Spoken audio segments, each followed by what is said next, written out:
সর্বশিক্ষার শিক্ষকদের আমরণ অনশনের ষষ্ঠ দিন অতিক্রান্ত হল রবিবার। কয়েকশো সর্বশিক্ষার শিক্ষকের উপস্থিতিতে 50 জন শিক্ষক আমরণ অনশন করছেন। তাদের মধ্যে প্রচণ্ড অসুস্থ হওয়াতে যাদেরকে হাসপাতালে নিয়ে যাওয়া হচ্ছে তারা হাসপাতালের স্যালাইনে সামান্য সুস্থ হয়েই নিজে বনসই দিয়ে হাসপাতাল থেকে বেরিয়ে এসে পুনরায় অনশন মঞ্চে অনশন শুরু করে দিচ্ছেন। অর্থাৎ তাদের ন্যায্য পাওনা আদায়ে সর্বশিক্ষার শিক্ষকদের একাগ্রতা ও নিষ্ঠা প্রতীয়মান হচ্ছে বারবার। বিপরীতে তোমরা যতই আঘাত করো নেই কো অপমান। রাজ্য সরকারের অবস্থাটা ঠিক এমনই। সর্বশিক্ষার শিক্ষকরা সরকারি নথি দেখিয়ে প্রমাণ করে দিচ্ছে তাদের নিয়মিতকরণের নাম করে রাজ্য সরকার কেন্দ্রীয় সরকারের কাছ থেকে 2010 সাল থেকে টাকা আনলেও তাদেরকে আজ পর্যন্ত নিয়মিত করেনি।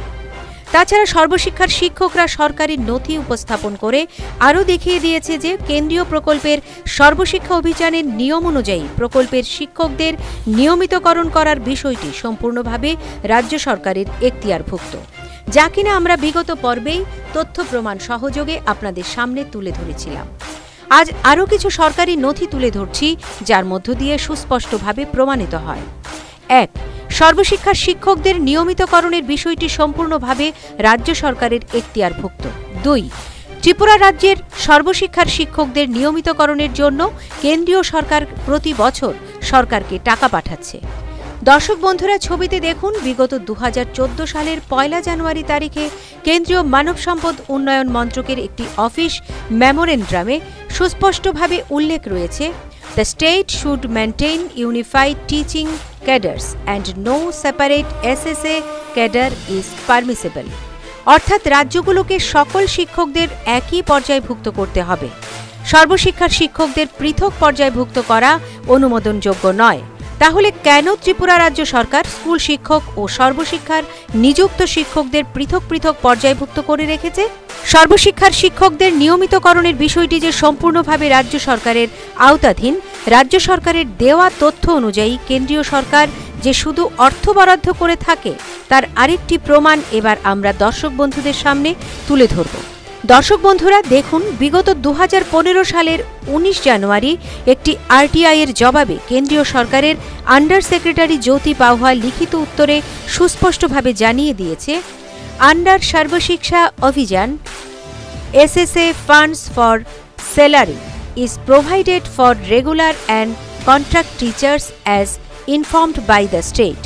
অর্থাৎ রাজ্য সরকারের দেওয়া তথ্য অনুযায়ী যারা সর্বশিক্ষা অভিযানের নিয়মিত শিক্ষক কিংবা চুক্তিবদ্ধ শিক্ষক, কেন্দ্রীয় সরকার তাদের বেতনের জন্য ফান্ড সরবরাহ করে। সে অনুযায়ী রাজ্য সরকার প্রতি বছর নিয়মিতকরণের যে প্রস্তাব কেন্দ্রীয় সরকারের কাছে পাঠায় সে প্রস্তাব অনুযায়ী কেন্দ্রীয় সরকার ফান্ড বরাদ্দ করে থাকে। বিগত পর্বে আমরা দেখিয়েছিলাম রাজ্য সরকারের পাঠানো প্রস্তাব অনুযায়ী 10-11 অর্থবর্ষে কেন্দ্রীয় সরকার 500 জন প্রাথমিক শিক্ষকের নিয়মিতকরণের জন্য ও 850 জন উচ্চ বুনিয়াদী শিক্ষকের নিয়মিতকরণের জন্য টাকা বরাদ্দ করেছিল, যা রাজ্যের সর্বশিক্ষার শিক্ষকদের দেওয়া হয়নি।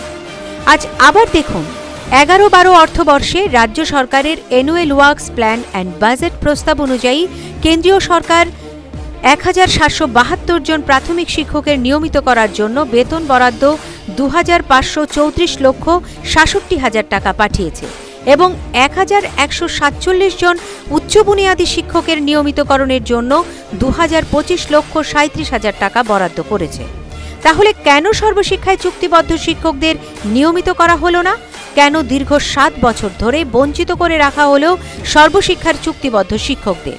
নিয়মিতকরণের জন্য কেন্দ্রীয় সরকারের কাছ থেকে বছর বছর টাকা আসলেও এবং নিয়মিতকরণের দায়িত্ব রাজ্য সরকারের হাতে থাকার পরও কেন রাজ্য সরকার অন্যান্য সকল ইস্যুর মতোই সর্বশিক্ষায় চুক্তিবদ্ধ শিক্ষকদের নিয়মিতকরণের ইস্যুটিও কেন্দ্রীয় সরকারের দিকে ঘুরিয়ে দিচ্ছে?